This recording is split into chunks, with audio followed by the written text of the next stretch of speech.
Hello hi welcome नमस्ते। मेरा नाम ऋतिक और हम फिर से बात करने वाले हैं एक और इंटरेस्टिंग कंसेप्ट के ऊपर। तो ये वीडियो उन बच्चों के लिए मोस्ट इंपोर्टेंट होने वाली है जिनके पास सब्जेक्ट है इंट्रोडक्टरी या फिर बेसिक इकोनोमेट्रिक्स। तो सेमेस्टर 4 में जिन भी बच्चों के पास ये वाला सब्जेक्ट है उनके लिए ये वीडियो काफी इंपॉर्टेंट होने वाली है। और वही कंप्लीट सीरीज के नोट्स बन चुके हैं। जब बच्चों को नोट्स परचेज करने हैं वही नंबर पे जाए 9667836336 यहाँ पे व्हाट्सएप करके नोट्स ले सकते हैं। अब आते हैं लेसन नंबर 3 के आखिरी वीडियो के अंदर, जहां पे हम अलग अलग तरह के हाइपोथेसिस को कैलकुलेट करने के मॉडल के ऊपर बात करने वाले हैं। तो शुरू करते हैं आज की वीडियो, जहां हम समझेंगे मेजर्स ऑफ फिट, है ना। जैसे कि सिंगल लीनियर रिग्रेशन इक्वेशन में भी थे कुछ मेजर्स ऑफ फिट और यहाँ पे भी है कुछ मेजर्स ऑफ फिट। ठीक है, इस वीडियो को मैं दो पार्ट्स में बनाऊंगा। ठीक है, जहां पे हम अभी तो सिर्फ ये वाले मॉडल्स देखेंगे, दो मॉडल और बाकी बच जाएंगे जो हम देखेंगे इस वीडियो के सेकंड पार्ट में, यानी कि देखेंगे इसी वीडियो में सिंगल वीडियो बनेगी इस कंप्लीट टॉपिक के ऊपर। आई बात समझ में। और हाँ, इसके बाद चैप्टर खत्म हो जाएगा और इसके बाद हम बात करेंगे लेसन नंबर 4 के ऊपर। तो हम देखते हैं क्या लिखा हुआ है। तो ये हमारा measures of fit. Measure of fit का मतलब क्या होता है वो समझते हैं। जब भी हम इंडिपेंडेंट वेरिएबल और डिपेंडेंट वेरिएबल के बीच में रिलेशनशिप दिखाने की कोशिश करें उसको हम बोलते हैं मेजर्स ऑफ फिट। देखते हैं यहाँ पे क्या लिखा हुआ है। Measures of fit multiple regression model are essential to assess how well the model represent the relationship between predictors जो हमारे इंडिपेंडेंट वेरिएबल होते हैं एंड द आउटकम वेरिएबल जो हमारा आउटकम वेरिएबल होता है। मतलब मेजर ऑफ फिट का मतलब है कितना अच्छे से हम रिलेशनशिप दिखा सकते हैं किसके बीच में, इंडिपेंडेंट वेरिएबल यानी कि प्रेडिक्टर और डिपेंडेंट वेरिएबल यानी कि आउटकम वेरिएबल के साथ। अब यहां पर देखते हैं measures are used to evaluate goodness of fit. अब जो मेजर्स है ना वो निकालने की कोशिश करते हैं goodness of fit in multiple regression model. इसमें मल्टीपल रिग्रेशन मॉडल में यही टॉपिक हमने किया था जहां पे हमने एफ टेस्ट मेथड को पढ़ा था और आर स्क्वायर मेथड को पढ़ा था। तो उनके फॉर्मूले भी डिस्कस किए थे, लेकिन वो हमने पढ़ा था सिंपल लीनियर रिग्रेशन इक्वेशन में। लेकिन ये जो वीडियो है ये सिर्फ मल्टीपल लीनियर रिग्रेशन इक्वेशन के लिए है। ठीक है, अब यहां पर देखते हैं पहला क्या है हमारे पास, वही आर स्क्वायर मेथड। तो आर स्क्वायर मेथड हमारा सिंपल लीनियर रिग्रेशन इक्वेशन निकालने में भी हेल्प करता है, साथ साथ मल्टीपल लीनियर रिग्रेशन इक्वेशन निकालने में भी हेल्प करता है। कैसे करता है वो समझते हैं। R square measures represent the proportion of variation. ये दिखाता है proportion of variation in the dependent variable explained by independent variable, यानी कि किस अकॉर्डिंग चेंज आ रहा है, किस चीज में चेंज आ रहा है डिपेंडेंट वेरिएबल में अकॉर्डिंग टू इंडिपेंडेंट वेरिएबल।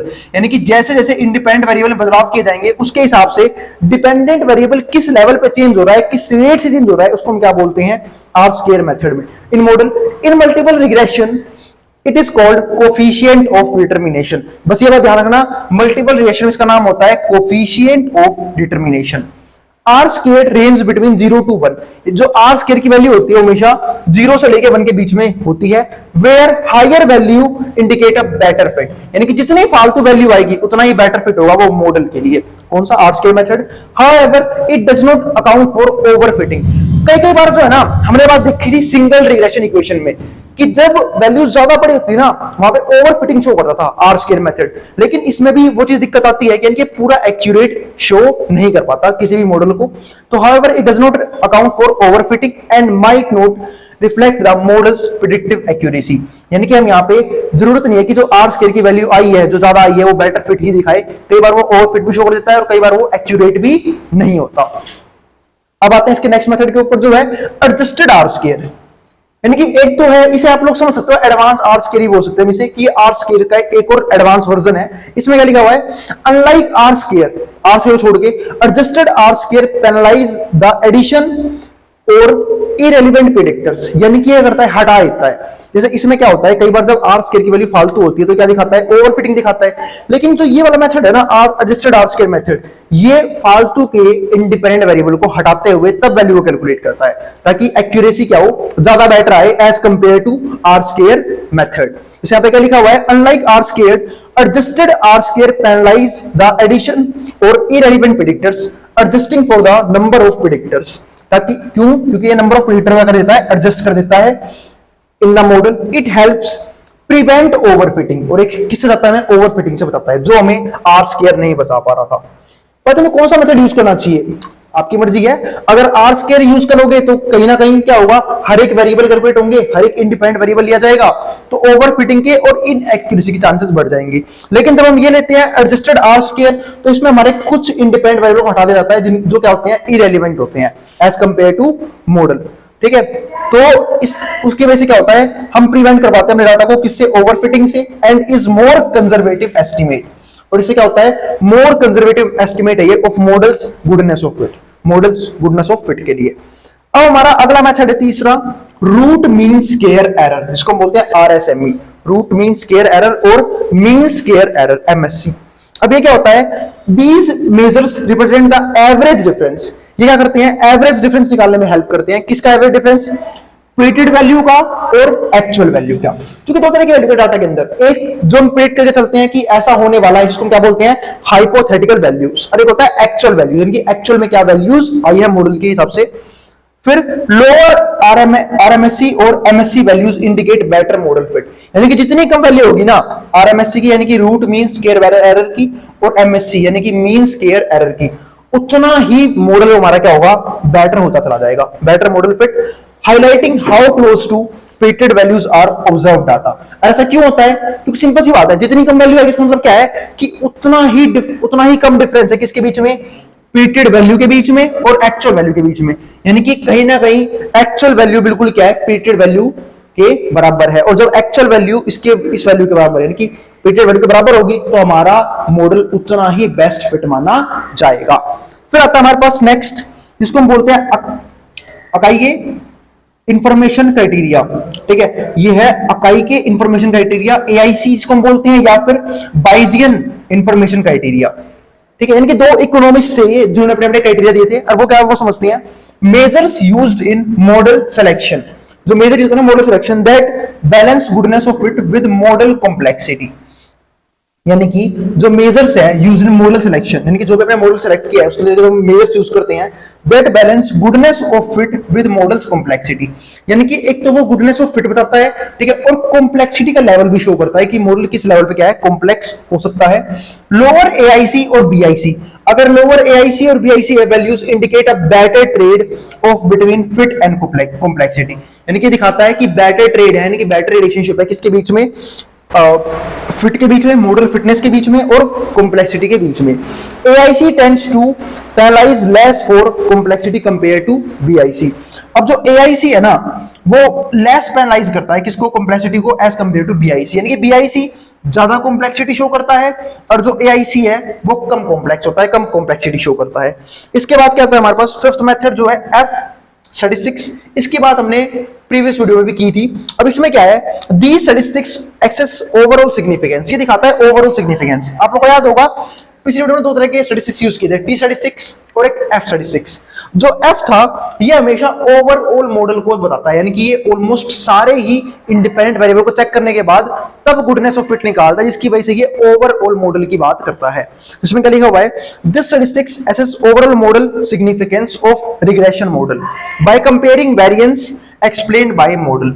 और कैसे करता है ये, वेरिएंस को कंपेयर करके। ठीक है, आप लोगों को याद होगा अनोवा पढ़ाया था मैंने प्रीवियस वीडियो में। अनोवा हमारा क्या था, एनालिसिस ऑफ वेरिएंस, जहां पे हमने अलग वेरिएंस को एनालाइज करके तब हमने क्या निकाला था, F स्टैटिस्टिक्स। अब इसमें क्या है, to variance not explained, a higher F statistics with low p value suggests that the model is statistically significant। इसका मतलब क्या है कि अगर कभी भी F statistics की वैल्यू ज्यादा है, हायर है, एज कंपेयर टू किससे, p वैल्यू से, ठीक है, suggest that the model is statistically significant, कि जो मॉडल है वो काफी इंपॉर्टेंट है और स्टैटिस्टिकली क्या है, सिग्निफिकेंट है। मतलब हम उस मॉडल को अपनी रियल लाइफ इकोनॉमिक प्रॉब्लम्स में या फिर स्टैटिस्टिकल प्रॉब्लम्स में लगा सकते हैं। आई बात समझ में, दो मॉडल्स और बाकी है, उससे पहले इसको जो उतारना उतार सकता है मैटर बोर्ड के सामने से, फिर हम बात करेंगे उन बचे हुए दो मॉडल्स के बारे में। चलो फिर हम देखते हैं हाइपोथेसिस टेस्टिंग के बाकी बचे हुए दो मेथड्स। अब पहले मेथड में क्या है, स्टैंडर्ड एरर ऑफ रिग्रेशन। तो इस मेथड को निकालने के लिए हमें क्या निकालना पड़ेगा, स्टैंडर्ड डेविएशन। यानी कि अब हमारे पास जो ये वाला मेथड है, इकलौता ऐसा मेथड है जिसमें स्टैंडर्ड डेविएशन निकाला जाता है। तो it estimates the standard deviation of the residuals और एरर्स, यानी कि जो भी गलतियां हुई है, यानी कि जो भी एरर टर्म्स हैं उनका हम क्या निकालते हैं, स्टैंडर्ड डेविएशन निकालते हैं, और उसके बाद चेक करते हैं इस मेथड के जरिए लोअर ऑफ स्टैंडर्ड एरर, मतलब जितना कम स्टैंडर्ड एरर होगा, indicates the model's predictions are closer to observed value. एक सिंपल सी बात है, जितनी कम चांसेस होंगे गलती होने के, मॉडल उतना ही अच्छा होगा और वो हमारी एक्चुअल वैल्यूज में उतना ही फिट बैठेगा। यानी कि एक होती है प्रेडिक्टेड वैल्यू, एक होती है एक्चुअल वैल्यू, और जितना कम एरर होगा उतना ही तो मैं प्रेडिक्ट वैल्यू से उसमें एक्चुअल वैल्यू की तरफ जा पाऊंगा। फॉर एग्जांपल समझते हैं इस बात। सपोज करो कोई चीज मैंने मान ली कि 5 है और जो ऑब्जर्व वैल्यू है, मतलब ये ऑब्जर्व वैल्यू है और जो एक्चुअल वैल्यू आई है वो कितनी आई है 4.5, तो एरर कितने का है 0.5 का, कोई बता देगा। लेकिन सपोज करो मैं ये बोल रहा हूं कि एक्चुअल वैल्यू 5 है, ऑब्जर्व वैल्यू 5 है और एक्चुअल वैल्यू कितनी आई है 4.7, तो अब कितने का एरर है 0.3 का। यानी कि जितना कम होगा ना हमारा स्टैंडर्ड एरर, हम एक्चुअल वैल्यू के उतने ही क्या चले जाएंगे, करीब चले जाएंगे। और इसलिए हम यहां पे क्या निकालते हैं, जो भी हमारा एरर है उसका स्टैंडर्ड डेविएशन। अब दूसरा मेथड कौन सा है, डुर्बिन वेस्टसन स्टैटिस्टिक्स। अब ये क्या है, ये एस्टिमेट करता है ऑटो कोरिलेशन ऑफ रेसिडुअल्स, यानी कि जो भी एरर हुए हैं उसके लिए क्या निकालता है वो ऑटो कोरिलेशन निकालना होता है। इट रेंजेस फ्रॉम 0 to 4, जिसकी वैल्यू क्या होती है 0 से लेके 4 के बीच में होती है, विद वैल्यूज अराउंड 2। अगर मान लो आपकी वैल्यूज 2 के अराउंड है, suggesting no significant auto correlation, तो इसका मतलब क्या है, कोई भी इंपॉर्टेंट कोरिलेशन नहीं आया है, ठीक है। यानी कि आपकी वैल्यू 2 के अराउंड नहीं होनी चाहिए, वरना आपके लिए कोई भी सिग्निफिकेंट ऑटो कोरिलेशन नहीं आएगा। Values substantially different from might indicate a problem with residuals। और ये क्या दिखाता है कि कहीं ना कहीं आपके जो भी एरर्स आए हैं या फिर जो भी रेसिडुअल्स है उसमें कोई ना कोई किसी ना किसी तरह की दिक्कत है, प्रॉब्लम्स है। आई बात समझ में? तो ये दो तरह के हमारे और भी मेथड्स हैं। अब मैं आता हूं इस वीडियो को समराइज करने में। हम लोगों ने अब तक 6 मेथड देखे, क्या निकालने के, टेस्टिंग करने के, हाइपोथेसिस टेस्टिंग करने के। हमने 6 मेथड देखे। मैं आपको एक बात समझाता हूं, इंडिविजुअली है ना, कोई सा भी जो मेथड है वो इतना एक्यूरेट नहीं है, ठीक है, इतना अच्छा नहीं है। तो हम लोग क्या करते हैं, डाटा के हिसाब से, मॉडल के हिसाब से हम लोग ये कॉम्बिनेशंस यूज करते हैं। यानी कि इनमें से कुछ मॉडल्स लिए और उनको अप्लाई करके देखा, ठीक है, और जिस मॉडल के कॉम्बिनेशन से बेस्ट रिजल्ट आ रहे हैं हम उस कॉम्बिनेशन को यूज करते हैं। यानी कि हम हमेशा कॉम्बिनेशंस में यूज करते हैं किनको, एफ टेस्टिंग, मतलब जो हमारे डिफरेंट टेस्टिंग के मेथड्स हैं उनके कॉम्बिनेशंस यूज करते हैं किसी भी मॉडल को रिप्रेजेंट करने के लिए, ताकि एरर के चांस, एक्यूरेसी के चांस बढ़ जाए, एरर के चांस कम से कम हो जाए और जो कॉम्प्लेक्सिटी है वो भी ज्यादा ना हो और वो अच्छे से दिखाई जा सके मॉडल के अंदर। आई बात समझ में? इसलिए हम हमेशा कॉम्बिनेशंस यूज करते हैं, इस बात का भी ध्यान रखना। इसी के साथ हमारे जो ये वीडियो था टेस्टिंग के ऊपर कि कौन कौन से मेथड है जिसके जरिए हम हाइपोथेसिस टेस्टिंग करते हैं, वो खत्म हो चुका है। मिलेंगे हम नेक्स्ट वीडियो में जहां से हम शुरुआत करेंगे लेसन नंबर 4 यानी कि डमी वेरिएबल्स के बारे में। यानी कि लेसन नंबर 4 है डमी वेरिएबल्स, यानी कि नकली वेरिएबल्स क्या होते हैं वो हम समझना शुरू करेंगे लेसन नंबर 4 से। और उम्मीद है अब तक कि आपको सारी वीडियो समझ में आ गई होगी। फिर भी किसी भी वीडियो, किसी भी कंसेप्ट में, किसी भी टॉपिक में कोई भी डाउट रह जाए आप नीचे कमेंट बॉक्स में कमेंट कर देना, मैं उस क्वेरी को रिजॉल्व करने की पूरी कोशिश करूंगा। और भाई अगर वीडियो पसंद आई हो तो वीडियो को लाइक के बिना मत जाना और चैनल को सब्सक्राइब भी कर देना ऐसी वीडियोस के लिए। मिलते हैं नेक्स्ट वीडियो में, तब तक के लिए बाय। अब जिसको जो उतारना है उतार सकता है बोर्ड के सामने से।